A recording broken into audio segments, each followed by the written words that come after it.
The morning air on Xerion Prime felt heavy and thick as Lisa Morgan walked across the academy grounds. Her boots made soft clicking sounds on the metal walkways that connected the massive training buildings. Around her, alien cadets moved in groups, their strange voices mixing together in languages she was still learning to understand. Lisa kept her head up and her shoulders straight, even though she felt small among all these different beings. Some of the cadets had forearms and skin that changed colors. Others looked like walking trees with bark-like skin and leaves growing from their heads. A few looked almost human, but had bright purple eyes and silver hair that seemed to glow. She was one of only 3 humans in the entire Galactic Military Academy.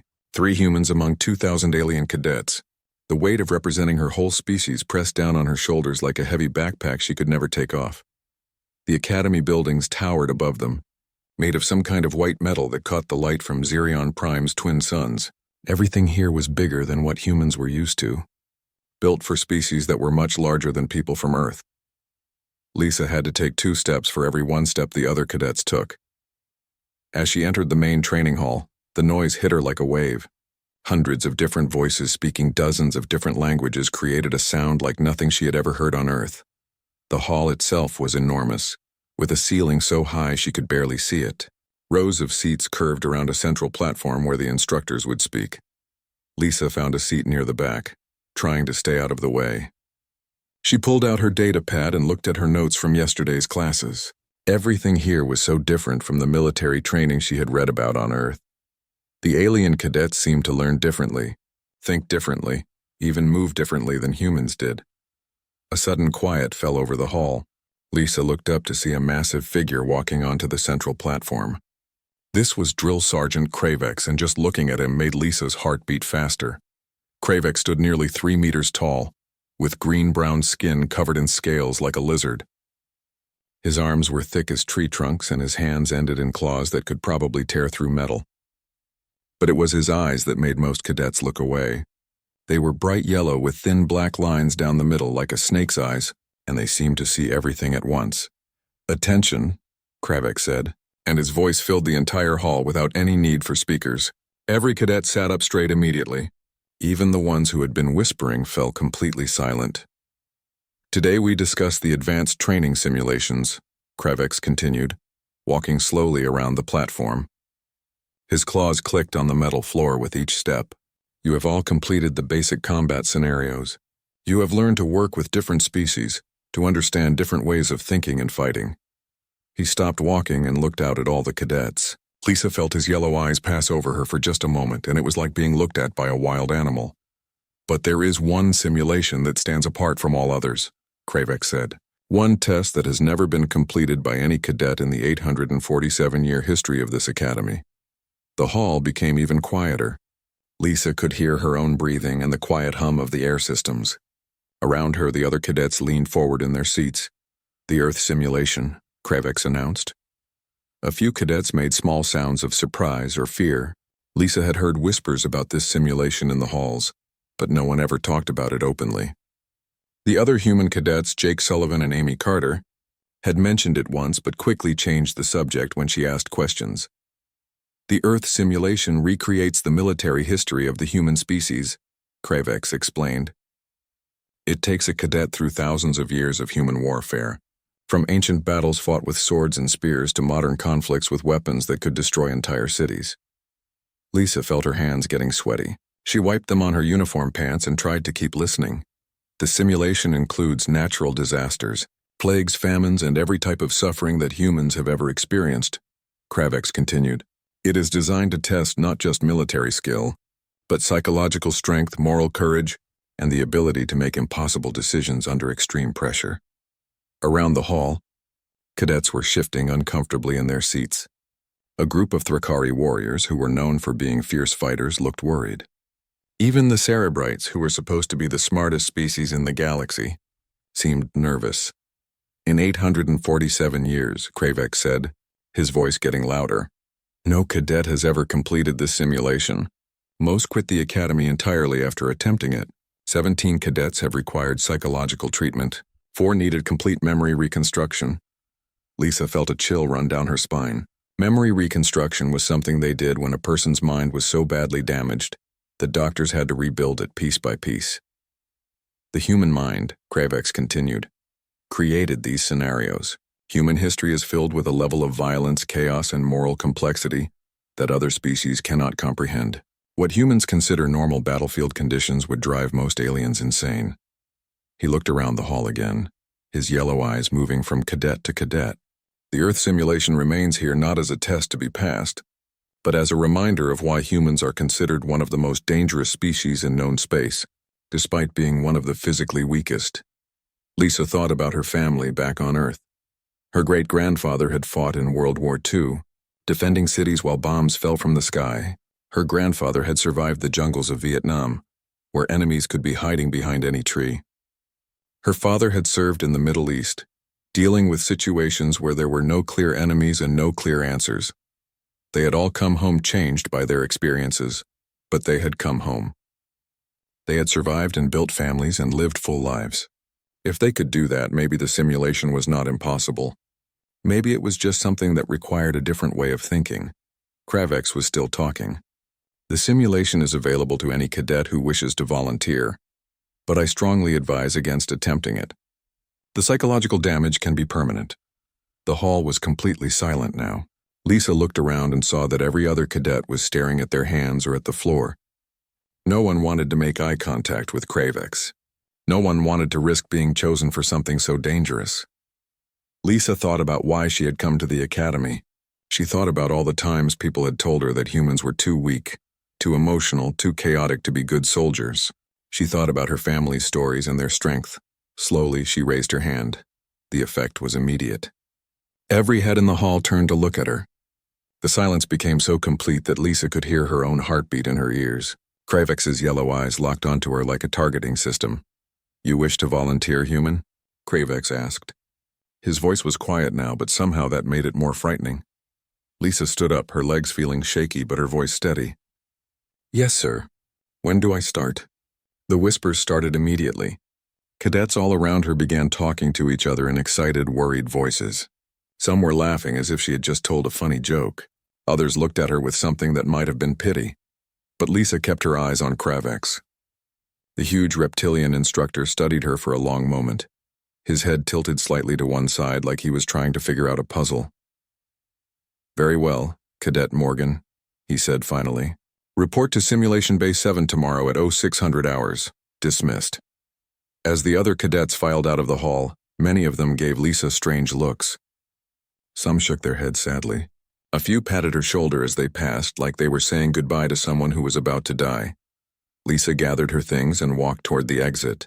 Her heart was pounding and she felt like she might throw up, but she also felt something else. For the first time since arriving at the academy, she felt like she was exactly where she was supposed to be. Word spread through the academy faster than Lisa had expected. By the time she reached her dormitory that evening, small groups of cadets were already gathered in the hallways, whispering and pointing when they saw her. Some looked curious, others looked worried, and a few seemed to think she had lost her mind completely. Her room was small but comfortable, with a bed, a desk, and a window that looked out over the academy's training fields. She shared the space with two other cadets, a Zephyrian named Kel who had bright blue skin and 4 arms, and a Cerebrite called 972, whose head was twice the size of a human head to hold their massive brain. When Lisa walked in, both of her roommates were waiting for her. Kel was pacing back and forth, all 4 of her arms waving in the air, which meant she was very upset. 972 was sitting perfectly still at her desk, but her large eyes were focused on Lisa with an intensity that made Lisa uncomfortable. "Tell me you did not really volunteer for the Earth simulation," Kel said as soon as Lisa closed the door. Her voice had a musical quality that made everything she said sound like singing, but right now she sounded like she was singing a very sad song. Lisa set down her books and looked at both of her roommates. They had become friends over the past few months, studying together and helping each other understand the different ways their species learned and fought. She did not want to lie to them. "I volunteered," Lisa said simply. Kel made a sound like a bird crying and sat down heavily on her bed. 972's large eyes blinked slowly 3 times, which Lisa had learned meant she was thinking very hard about something. The probability of psychological damage is 97.4%, 972 said, in her flat, emotionless voice. The probability of permanent mental injury is 62.8%. The probability of successful completion is 0.001%. Thanks for the encouragement, Lisa said, trying to make a joke, but neither of her roommates smiled. Before anyone could say more, there was a knock on the door. Lisa opened it to find Jake Sullivan and Amy Carter, the other two humans at the academy. Jake was tall and muscular, with short brown hair and the kind of serious expression that came from military training. Amy was shorter, with red hair and green eyes that always seemed to be studying everything around her.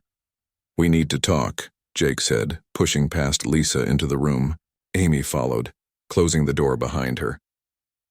Kel and 972 looked uncomfortable having so many people in the small room, but they did not leave.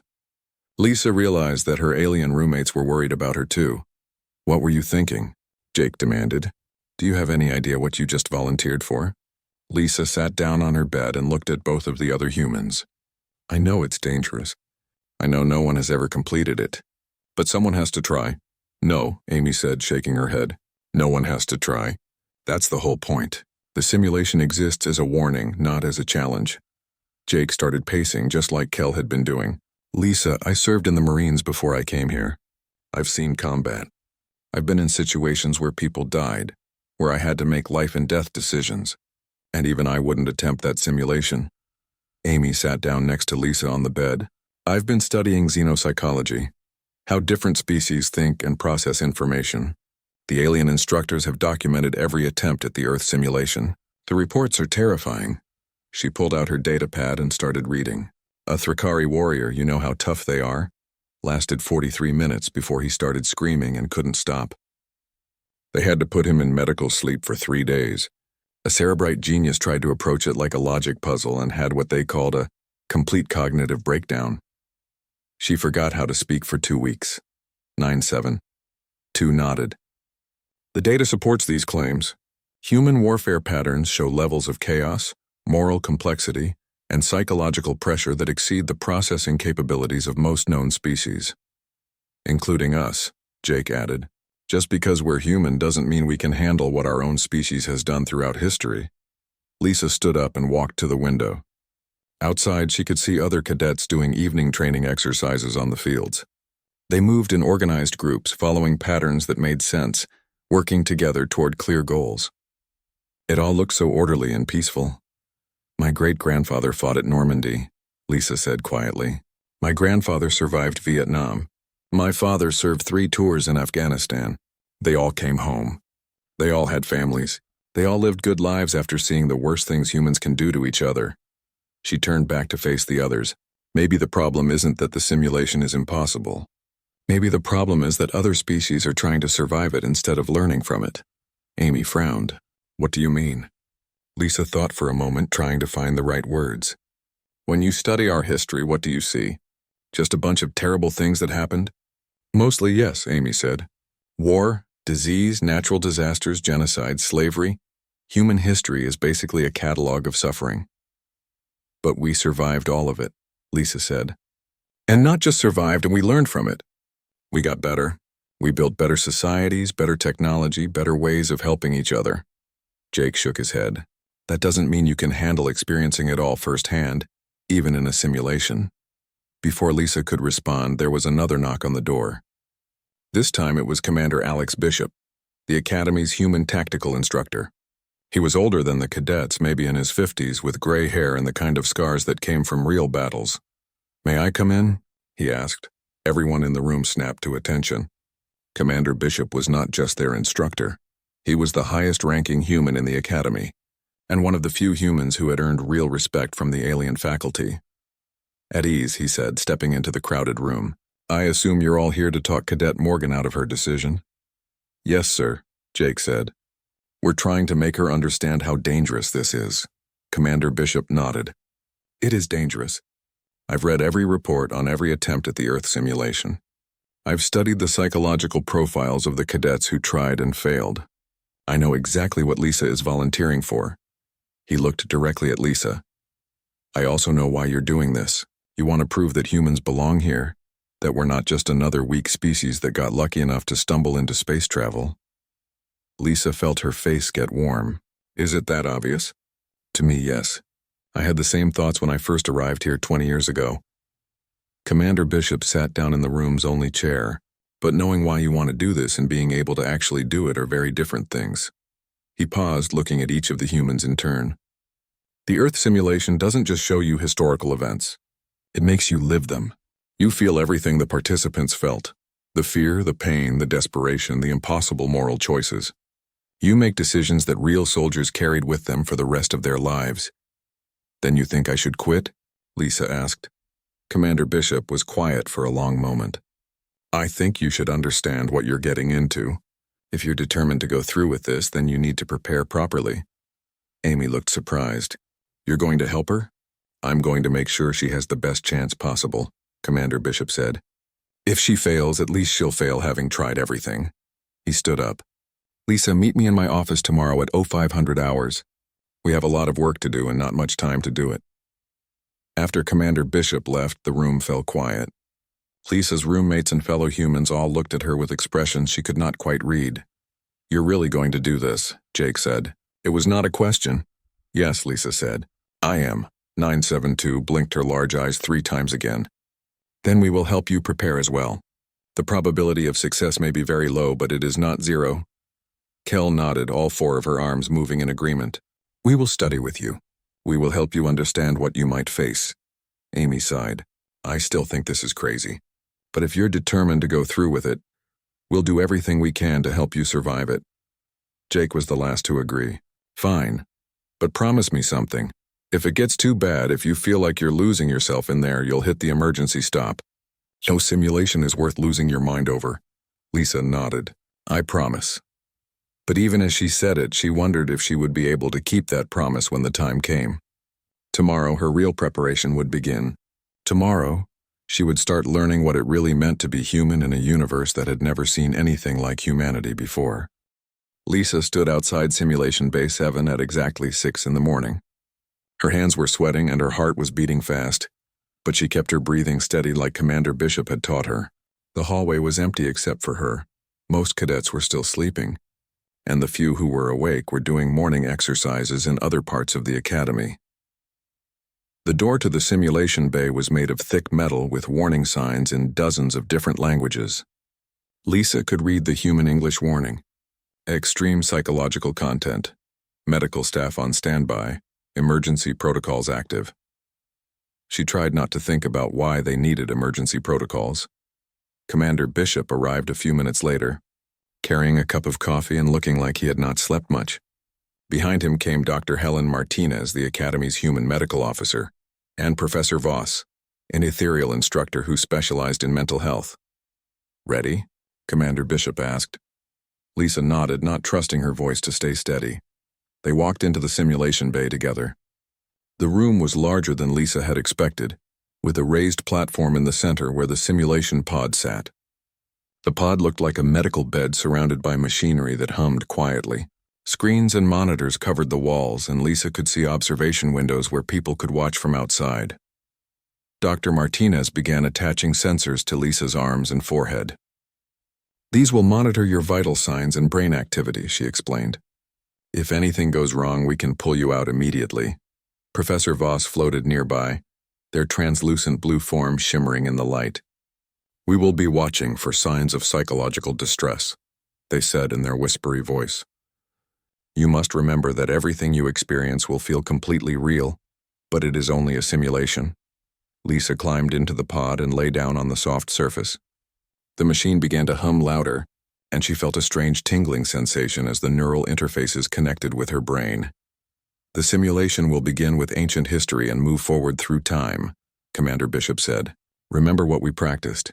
Stay focused on the mission. Trust your instincts and remember that survival is more important than victory. Lisa closed her eyes as the world around her began to fade. The last thing she heard was Dr. Martinez saying, "Beginning Earth simulation, all monitors active." Then everything changed. Lisa was standing on a hot, dusty hillside wearing bronze armor that felt heavy on her shoulders. In her hands was a long spear with a sharp bronze tip. Around her stood men with beards and fierce expressions, all carrying similar weapons. In the distance, she could see an enormous army marching toward them, so large that it looked like a dark sea covering the land. This was Thermopylae. Lisa knew the story, but living it was completely different. She could smell the sweat and fear of the men around her. She could feel the weight of the shield on her arm and the rough leather straps of her sandals. Most of all, she could feel the fear in her stomach, cold and sharp like a knife. "Spartans," shouted the man next to her. "Ready your breakfast and eat hearty, for tonight we dine in the underworld." The Persian army was getting closer. Lisa could see thousands and thousands of soldiers, cavalry, archers, and war machines. The noise was incredible. The sound of marching feet, clanking armor, horses neighing, and men shouting orders in a language she did not understand. The battle began. Lisa found herself fighting for her life with a spear against enemies who seemed to never stop coming. She felt the shock in her arms when her spear hit armor. She felt hot blood splash on her face. She heard men screaming in pain and fear all around her. When her spear broke, she picked up a sword from a fallen enemy and kept fighting. Hours passed, or maybe minutes. Time moved strangely in the simulation. Lisa lost track of everything except the need to stay alive and protect the men fighting beside her. She felt wounds on her arms and legs, felt exhaustion in every muscle, but she kept fighting. Then the scene changed. Now Lisa was in a dark, narrow street wearing heavy robes and a strange mask with a long beak. The air smelled terrible, like rotting meat and disease. Around her, people were dying. She could see bodies lying in doorways and hear crying from inside the houses. This was the Black Death, the plague that killed millions of people in medieval Europe. Lisa was a plague doctor, trying to help people even though she knew that most of them would die. She went from house to house, bringing medicine that barely worked and comfort to families watching their loved ones suffer. She held the hand of a young girl who was dying, fever making her delirious. She helped bury bodies when there were not enough living people left to do it properly. She saw entire families wiped out, whole neighborhoods becoming empty and silent. The horror was different from the battle. In Thermopylae, she had been fighting against human enemies. Here, she was fighting against death itself, and death was winning. The simulation continued. Lisa found herself in a muddy trench during World War I, with explosions going off all around her. The noise was so loud it hurt her ears and the ground shook constantly. She crawled through mud mixed with blood and tried to help wounded soldiers while machine guns fired overhead. She experienced the London Blitz, running through burning streets while bombs fell from the sky. She pulled survivors from collapsed buildings and tried to comfort children who had lost their parents. She saw entire neighborhoods destroyed in single nights. Each scenario was designed to break her mind, but Lisa kept going. Outside the simulation, the watching instructors were amazed. The monitors showed stress levels that should have caused most beings to collapse. But Lisa's vital signs remained stable. She landed on the beaches of Normandy during D-Day, wading through cold water while bullets flew around her. She saw friends fall beside her and kept moving forward, because stopping meant death for everyone. She experienced the atomic bombing of Hiroshima, feeling the terrible heat and seeing the destruction that humans could cause with a single weapon. She helped survivors who were burned and radiation sick, knowing that many of them would die slowly over weeks and months. She fought in the jungles of Vietnam, where every tree might hide an enemy, and every step might trigger a hidden bomb. She experienced the confusion of fighting an enemy she could not always see, in a war where the goals were never clear. Through it all, Lisa began to understand something important. Each terrible experience taught her something about survival, about helping others, about making impossible choices and living with the results. The pain and fear were real, but so was the strength that humans found to keep going. She saw that in every disaster, humans did not just try to save themselves. They tried to save each other. In every war, even the most brutal ones, there were people who chose to help rather than hurt. In every plague and disaster, there were people who risked their own lives to help strangers. The simulation moved into modern times. Lisa experienced urban warfare in cities she did not recognize, where civilians were caught between armies and where every decision could mean life or death for innocent people. She dealt with cyber attacks that shut down hospitals and schools. She helped coordinate disaster relief when hurricanes and earthquakes destroyed entire regions. She learned that modern warfare was not just about soldiers fighting soldiers, but about protecting people who had nothing to do with the conflict. Hours passed. The alien instructors watching from outside began to understand that something unusual was happening.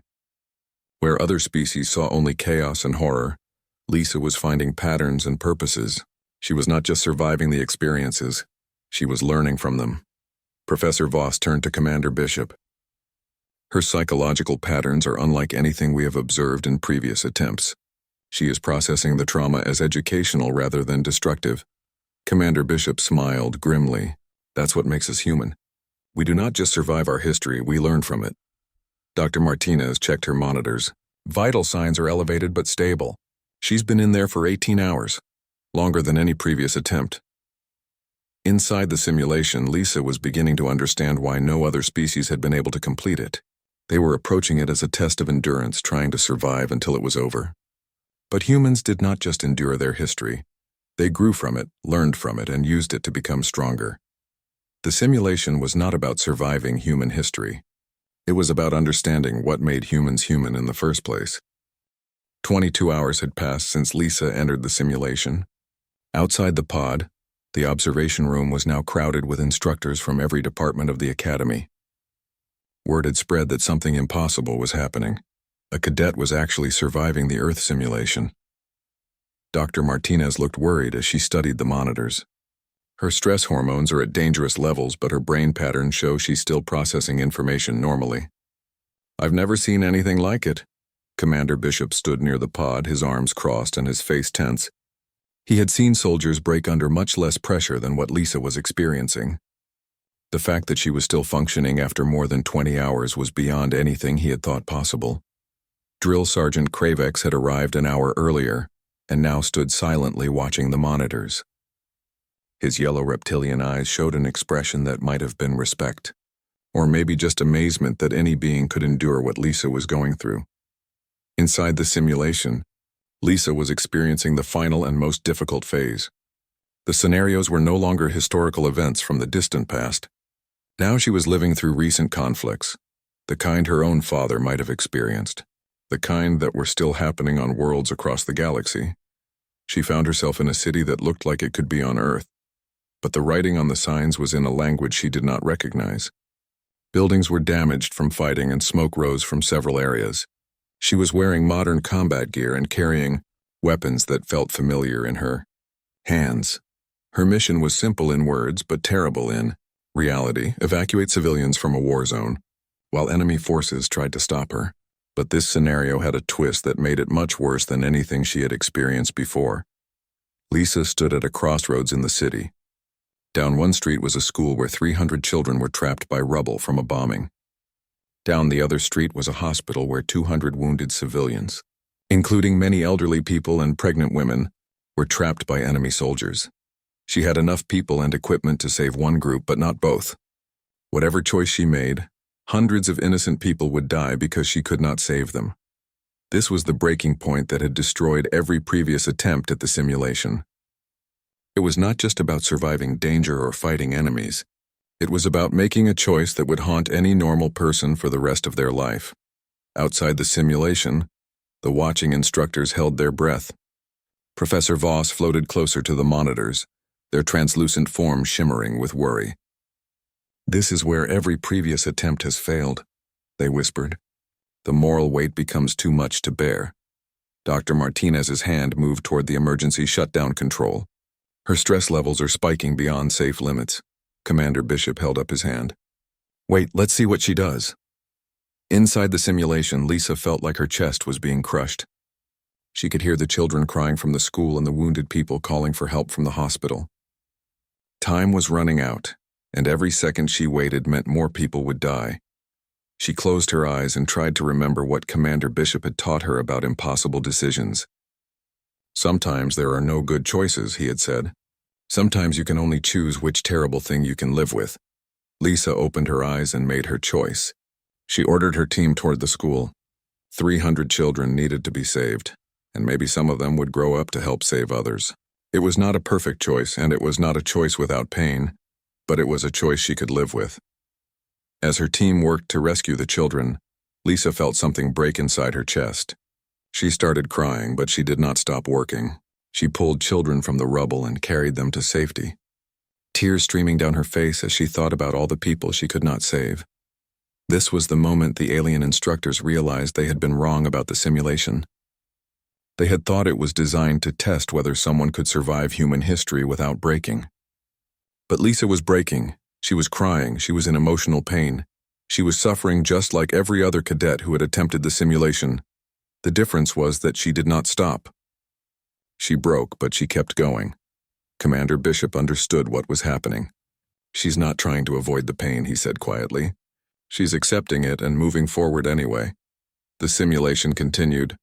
Lisa experienced modern peacekeeping missions where soldiers had to separate warring groups while trying not to hurt anyone. She dealt with terrorist attacks where enemies hid among innocent people, making it almost impossible to know who to trust. She lived through cyber warfare scenarios where hackers could shut down power grids and water systems, putting millions of lives at risk. She experienced climate disasters that forced entire populations to move, creating conflicts over resources and territory. Each scenario was more complex than the last. There were no clear enemies, no obvious right answers, no choices that did not come with terrible costs. Lisa made decision after decision, each one leaving scars on her heart, but each one teaching her something about what it meant to be human. She learned that being human was not about being strong enough to avoid pain. It was about being strong enough to feel pain and still choose to help others. It was about making terrible choices and living with the guilt, but never stopping trying to do better. In one scenario, she had to decide whether to use a weapon that would stop an enemy army, but would also poison the land for generations. In another, she had to choose between saving a group of soldiers or saving a village full of families. Each choice was impossible, and each choice was necessary. The alien instructors began to understand something they had never realized before. They had always seen human history as a series of disasters that somehow did not destroy the species. But now they could see that it was not despite these disasters that humans had become strong. It was because of them. Every war, every plague, every disaster had taught humanity something new about survival, about helping others, about making difficult choices. Other species tried to avoid such experiences, but humans had learned to grow from them. Dr. Martinez looked at her monitors with amazement. 26 hours? She's been in there for 26 hours. Longer than any biological being should be able to function under this level of stress. Professor Voss's voice was filled with wonder. She is not just surviving the experiences. She is integrating them into her understanding of existence. This is how humans process trauma. They transform it into wisdom. Inside the simulation, Lisa was experiencing the final scenarios. These were the most recent and personal conflicts, the kind that were still happening across the galaxy. She found herself leading mixed-species teams in situations where cultural differences could mean life or death. She learned to work with alien allies who thought differently, fought differently, and made moral choices differently than humans. She had to find ways to protect civilians who were not even the same species as her, people whose needs and fears she had to learn to understand quickly. In the final scenario, Lisa stood on the bridge of a spaceship, responsible for the lives of thousands of refugees from a dozen different species. Pirates were attacking, resources were running low, and everyone was looking to her for answers she did not have. But she had learned something important during all those hours in the simulation. Being human did not mean having all the answers. It meant being willing to try, to fail, to learn, and to try again. It meant accepting that every choice came with a cost, but never letting that cost stop you from choosing. Lisa looked around at the frightened faces of all the different species depending on her. She thought about everything she had experienced, all the pain and loss and impossible choices. Then she took a deep breath and started giving orders. The simulation was almost over, but Lisa had already won. She had not won by avoiding the pain of human history. She had won by embracing it, learning from it, and using it to become something stronger. 27 hours and 33 minutes after Lisa entered the simulation, the machines finally went quiet. The screens around the observation room showed the message that no one at the Academy had ever seen before. Earth simulation complete, all scenarios finished, subject conscious and responsive. Dr. Martinez stared at the monitors in disbelief. That's impossible. The simulation has never been completed before. The pod began to open with a soft hissing sound. Steam rose from inside as the neural interfaces disconnected and the life support systems shut down. Everyone in the observation room crowded around the platform, waiting to see what condition Lisa would be in when she emerged. Lisa sat up slowly, her hair damp with sweat and her face pale with exhaustion. Her hands were shaking and there were tears in her eyes, but she was awake and aware. She looked around at all the alien faces staring at her and managed a weak smile. "How long was I in there?" she asked, her voice hoarse from not speaking for so many hours. 27.5 hours, Commander Bishop said, and Lisa could hear amazement in his voice. "You completed the entire simulation." Lisa climbed out of the pod carefully, her legs unsteady after lying still for so long. Dr. Martinez immediately began checking her vital signs while Professor Voss scanned her with instruments that measured psychological health. "I don't understand how this is possible," Dr. Martinez muttered as she read her instruments. "You should be catatonic. You should be in psychological shock. Your stress hormone levels were off the charts for hours." Lisa accepted a cup of water and drank it slowly. "I think I understand now why no one else could finish it," she said. Drill Sergeant Kravec stepped forward, his massive reptilian form towering over Lisa. For the first time since she had met him, his yellow eyes showed something other than intimidation. They showed respect. "Explain," he said simply. Lisa looked around the room at all the alien instructors who had come to watch her attempt something they believed was impossible. "You've all been approaching the simulation wrong. You're trying to survive it." "That is the purpose of survival training," said Professor Voss, their translucent form shimmering with confusion. "No," Lisa said, shaking her head. "Survival training teaches you how to stay alive. The Earth simulation isn't about staying alive, it's about learning to live with impossible choices." She stood up, still shaky but determined to explain what she had discovered. Every species that attempted the simulation was trying to get through it without being changed by it. But that's not how humans work. We don't just survive our history. We learn from it. Commander Bishop nodded slowly. "You're saying the simulation wasn't meant to be endured. It was meant to be understood." "Exactly," Lisa said. "Every terrible thing I experienced in there taught me something. The Battle of Thermopylae taught me about courage when facing impossible odds. The plague taught me about helping others even when you know you might not be able to save them. The modern conflicts taught me about making hard choices and living with the consequences." She looked directly at Kravec. "Other species see our history as a series of disasters that somehow didn't destroy us. But those disasters didn't happen to us despite our strength, they created our strength." The room was completely quiet. The alien instructors were processing something they had never considered before. They had always viewed the Earth simulation as a test of psychological endurance, but Lisa was suggesting it was something entirely different. Dr. Martinez looked at her readings again. "Your brain activity during the simulation was unlike anything we've recorded. Instead of showing patterns of trauma and stress, you were showing patterns of learning and adaptation. Because that's what humans do," Lisa said. "We don't just experience pain, we find meaning in it. We don't just survive disasters, we use them to become better at helping each other." Professor Voss floated closer, their instruments still scanning Lisa's psychological state. "But the moral weight of the choices you made, how do you bear that burden?" Lisa's expression grew serious. "You don't stop feeling the pain. You don't forget the people you couldn't save. But you use that pain to make sure you do better next time. You carry the weight because someone has to, and carrying it makes you stronger." One of the other instructors, a tall cerebrite with a massive brain case, spoke up. "This suggests that human psychological development follows patterns completely different from other known species. You process trauma as education rather than damage."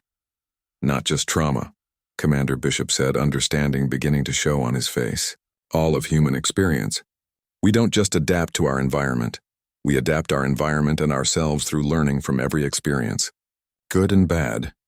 Kravec looked at the monitors that still showed data from Lisa's time in the simulation. "In 847 years, no cadet has ever completed this test. You have achieved something that the greatest warriors and strategists from dozens of species could not accomplish. But I didn't do it by being stronger than them," Lisa said. "I did it by accepting that I would be changed by the experience. Every other species tried to remain the same while going through human history. That's impossible. Human history changes you, and that's the point. Over the following days, news of Lisa's achievement spread throughout the academy and beyond. Cadets from every species wanted to understand how she had accomplished what everyone believed was impossible. The alien instructors began studying human psychology in entirely new ways. But Lisa did not become a celebrity. Instead, she became something more valuable. She became a teacher. The academy created a new program with Lisa as the primary instructor. Instead of using the Earth simulation as an impossible test, they redesigned it as a learning tool. Cadets could experience shorter, less intense versions of human historical events, with Lisa guiding them through the psychological challenges. She taught alien cadets that strength was not about avoiding fear and pain, but about moving forward despite them. She showed them that leadership was not about having all the answers, but about being willing to make difficult decisions and learn from the results. Jake and Amy often attended her classes, along with her alien roommates Kel and 972. They watched with pride as Lisa helped cadets from across the galaxy understand something fundamental about facing adversity. The goal is not to come out unchanged, Lisa would tell her students. The goal is to come out better than when you went in. Commander Bishop often observed her classes, amazed at how she had transformed the Academy's understanding of human psychology. The Earth simulation was no longer seen as a test of endurance, but as a masterclass in resilience and adaptation. Months later, when new cadets arrived at the Academy, they heard a different story about the Earth simulation. They learned about the human cadet who had completed the impossible test not by being tougher than everyone else, but by understanding that being human meant learning from every experience. No matter how difficult, Lisa continued her training at the Academy, but now she was training others as much as she was being trained herself. She learned to work with alien species not by pretending they were all the same, but by understanding how each species could contribute their unique strengths to solving problems. The final scene took place in one of the Academy's training rooms, where Lisa was leading a mixed-species unit through a complex scenario. The team included Thrakari warriors, Cerebrite strategists, Zephyrian scouts, and human tacticians all working together. When the exercise was over and the team had successfully completed their mission, one of the Thrakari warriors approached Lisa. "Instructor Morgan," he said in his deep, rumbling voice, "I do not understand how humans can be so effective in combat when you are among the physically weakest species in the Academy." Lisa smiled. "Because we don't try to be the strongest. We try to be the ones who learn the most from every experience. We try to be the ones who help everyone else become stronger too." She looked around at the diverse group of cadets who had worked together so effectively. "That's what the Earth simulation really taught me. It's not about surviving alone. It's about learning how to help everyone survive together." The Academy had learned something important from Lisa's achievement. Humanity's place in the galaxy was not as the strongest or smartest species, but as the species that could help others learn from their experiences and grow stronger from their challenges. And in a universe full of dangers and difficult choices, that might be the most valuable skill of all.